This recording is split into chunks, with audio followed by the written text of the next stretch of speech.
রান্না করব তাই এখানে নিয়েছি, তেল দিয়েছি, এবারে এই যে কুচিয়ে রাখা আদা এটা দিয়ে দিচ্ছি।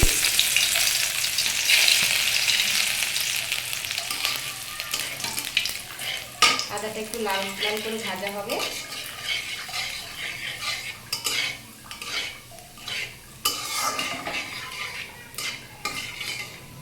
আর এইদিকে আমি সয়াবিনটা কিন্তু তেলে ভেজে রেখেছিলাম, এই সয়াবিনটাকে তেলে ভেজে রেখেছি। এবার দিয়ে দেবো এখানে জিরে আর দারচিনি, আর দিয়ে দেবো একটি তেজপাতা।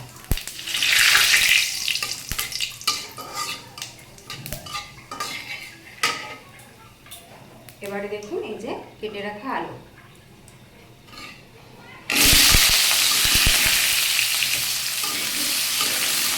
আলুটাকে বেশ ভালো করে কষিয়ে নেব। তার প্রথমে আলুতে দিয়ে দিচ্ছি একটু লবণ, শুধু এখন এই কষানোটার জন্য যে লবণটা দরকার সেটা দিয়েছি, ঝোলের জন্য আলাদা পরে লবণ দেবো। আলুটাকে বেশ অনেক সময় ধরে কষিয়ে নিতে হবে।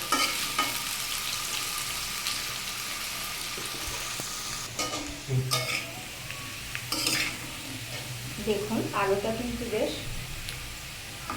ভাজতে ভাজতে সিদ্ধ হয়ে গেছে। এভাবে যত কষানো হবে তত স্বাদ হবে রান্নাটা। আর অতিরিক্ত ঝাল বা গুঁড়া মশলা ব্যবহার না করে এইভাবে গরমে হালকা ঝোল খাওয়া যায় সয়াবিন দিয়ে। আর এই যে ভিজে রাখা সয়াবিনটাও এখানে দিয়ে দিচ্ছি, সাথে একটু কষানো হবে যেমন।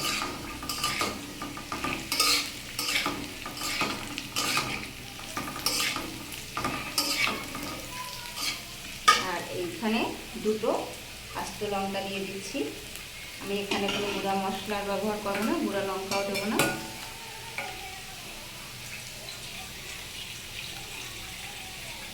আর এই যে দেখুন আমি এই পাত্রটা থেকে জল নিয়ে নিচ্ছি, এটা দিয়ে ঝোল দেব। তার জন্য আমি এই জলের ভিতরে একটু হলুদ গুলিয়ে নিচ্ছি।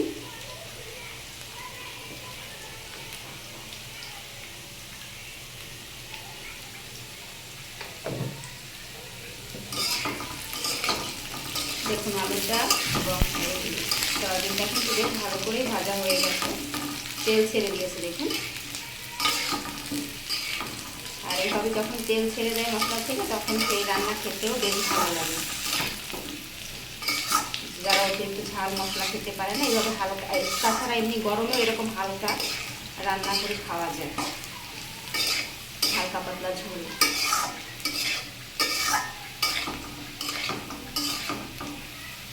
এবার এই যে গুলিয়ে রাখা হলুদ দিয়ে যে জলটা করেছিলাম এটাকে দিয়ে দেবো,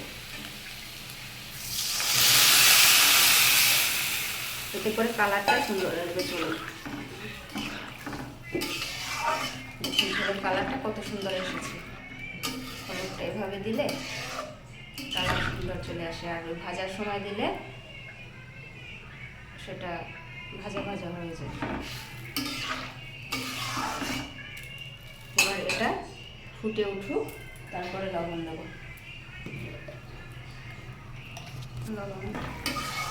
দেখুন আমার ঝোলটা ফুটে উঠেছে, এবারে দিয়ে দেব লবণ। যেহেতু আলু ভাজি করার সময় লবণ দিয়েছিলাম তাই ওই রকম পরিমাণ অনুযায়ী লবণ দেব, আর লাগবে না।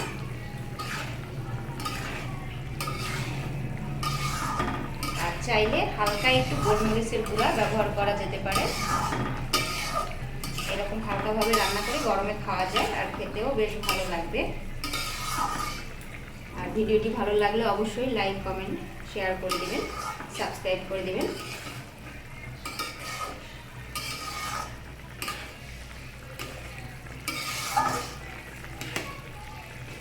দেখুন কত সুন্দর কালার।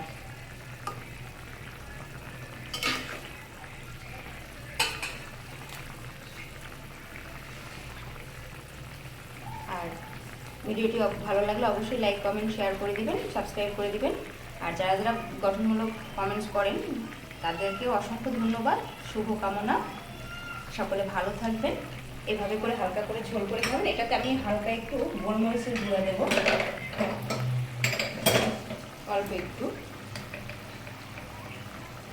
এই যে অল্প একটু গোলমরিচের গুঁড়া দিলাম।